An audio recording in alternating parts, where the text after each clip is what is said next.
Okay, so our topic is Canadian tar sands.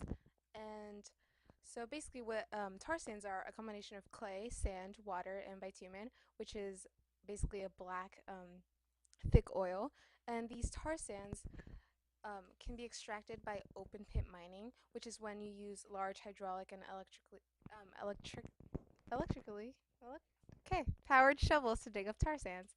Um, So once it is dug up, then it's transported to an extraction plant where hot water process separates the bitumen and the separation cells. And basically, this process of hot water and agitation releases bitumen from the oil sands and causes tiny air bubbles to attach to the bitumen droplets that surface to the top, where it is skimmed off, and then the bitumen is then upgraded into crude oil. This is a picture of a Canadian oil sands pit.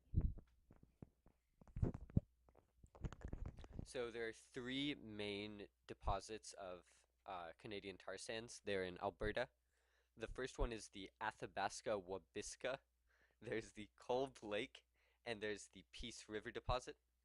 And they cover over 140,000 square kilometers, which is larger than the surface area of England.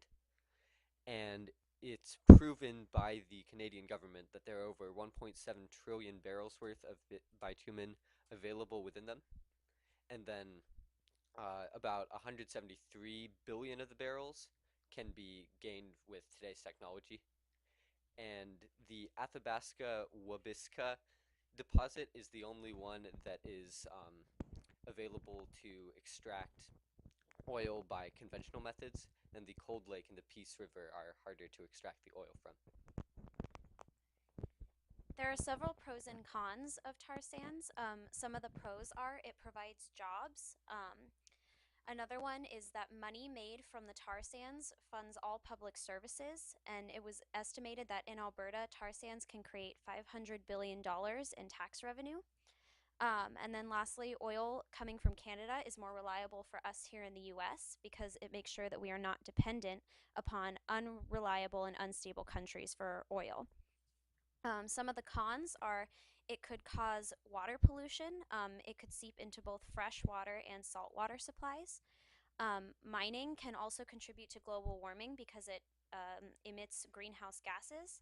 And then mining also does use great amounts of water and energy. All right, so the main facility that is used to transport oils produced from tar sands is the Keystone Pipeline. The Keystone Pipeline essentially consists of sections called Phase 1 and Phase 2, and there's two separate other proposed pipeline expansion segments. These segments are planned to connect the Gulf Coast with Hardisty, Alberta, which is where the Keystone Hardisty Terminal is located. So these proposed projects would further increase the capacity and range of the pipeline. The Keystone Pipeline can also already deliver 590,000 barrels of crude oil every day. The expansion of the pipeline has, of course, faced criticism from environmentalists and some members of Congress.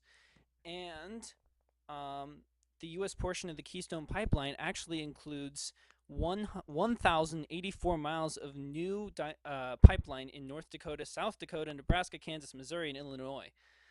So essentially what we're looking at is a huge system of pipes that would actually be one of the first of its kind in North America. So yeah, this is a new development, and currently Obama has promised to resume work on the new parts of the pipeline as soon as possible, stating that he will, stating that the deadline for the decision had prevented a full assessment of the pipeline's impact. So he's planning to open this up. We'll see how things go, and that's all for today. Thank you very much.